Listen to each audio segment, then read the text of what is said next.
Bible बाढ़ पाठ 81। Bible में दीर्घकालिक योजना। नमस्ते और शुभ दिन। यह है बाइबल बाढ़।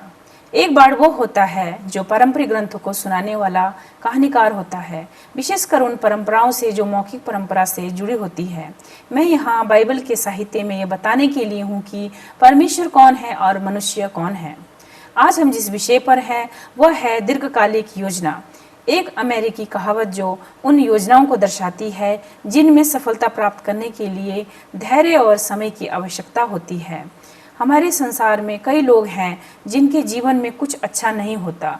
कोई जन्मजात विकृतियों के साथ जन्म लेता है और जो उन्हें जीवित तो रखती है लेकिन बहुत अपंग बना देती है। कुछ लोग गैर जिम्मेदार माता पिता के घर में जन्म लेते हैं और बुरे हालात में पलते हैं, जहां उनके पास कोई विकल्प नहीं होता और उन्हें केवल दुख भोगने को ही मिलता है। लोगों को पानी, भोजन, कपड़े, घर और सुरक्षा तक नहीं मिलती। उनका जीवन केवल अभाव से भरा होता है और ये दुख केवल अविश्वासियों तक ही सीमित नहीं, बल्कि बाइबल में विश्वास रखने वाले भी इससे अछूते नहीं हैं। इस पॉडकास्ट का उद्देश्य यह है कि बाइबल हमें इस मानवीय पीड़ा से कैसे निपटने की शिक्षा देता है। अगर परमेश्वर प्रेममय और सर्वशक्तिमान है तो वह विश्वासियों को भी क्यों पीड़ित होने देता है? यह एक प्राचीन प्रश्न है और बाइबल इसका उत्तर देती है, ऐसा उत्तर जो शायद केवल विश्वासियों के लिए ही स्वीकार्य हो। इसका उत्तर दो बातों पर आधारित है। पहला, परमेश्वर कौन है? दूसरा, मनुष्य कौन है? परमेश्वर हमारा सृजन करता है और बाइबल में परमेश्वर और मनुष्य के संबंध को समझाने के लिए कुम्हार और मिट्टी का रूपक उपयोग होता है। यशायाह 64:8। हे यहोवा, तू हमारा पिता है, हम मिट्टी हैं, तू हमारा कुम्हार है, हम सब तेरे हाथों की रचना है। यिर्मयाह 18:6।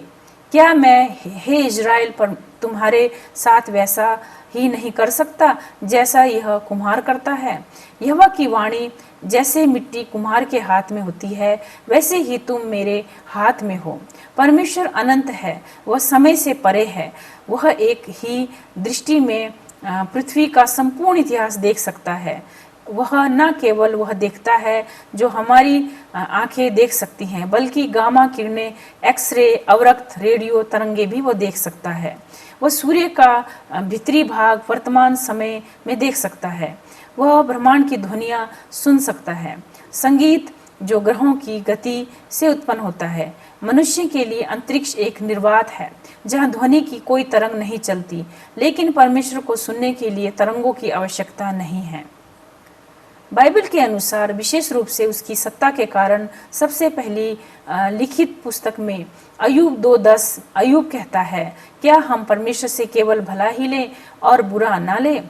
यह अद्भुत है कि बाइबल का सबसे पहला लिखित भाग सृष्टि के बारे में नहीं बल्कि मानव पीड़ा के बारे में था। उत्पत्ति 2:7।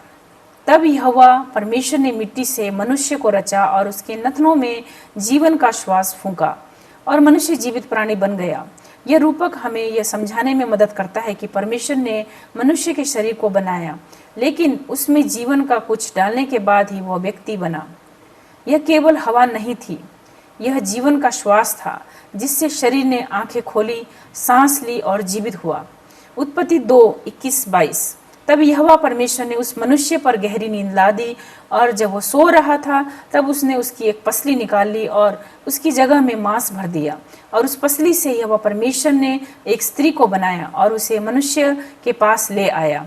यह चिकित्सा शल्य क्रिया में एनेस्थीसिया के उपयोग का पहला वर्णन है। 4000 साल पहले परमेश्वर ने जो श्वास मनुष्य में फूंका, वह जीवन के बाद जीवन में विश्वास का आधार बन गया। यह श्वास परमेश्वर से आया था और इसीलिए यह अनंत है। यिर्मयाह 29:11। क्योंकि मैं तुम्हारे लिए जो योजनाएं बनाता हूँ उन्हें जानता हूँ, यहोवा की यह वाणी है, वे भलाई की योजनाएं हैं, ना कि हानि की, ताकि तुम्हें आशा और भविष्य मिले। रोमियो 8:18। मुझे विश्वास है कि इस वर्तमान समय की पीड़ाएं उस महिमा के सामने कुछ भी नहीं है जो हमें प्रकट की जाएगी। दूसरा कुरिन्थियों 4:17-18। क्योंकि हमारे हल्के और क्षणिक कष्ट हमारे लिए एक अनंत महिमा तैयार कर रहे हैं जो इन सब से अधिक है। फिलिपियों 3:20-21। पर हमारा नागरिकत्व स्वर्ग में है और हम वहां से उद्धारकर्ता की प्रतीक्षा करते हैं, प्रभु यीशु मसीह जो हमारी नीची देह को अपनी महिमा की देह के समान बना देता है। प्रकाशित वाक्य 21:3-4।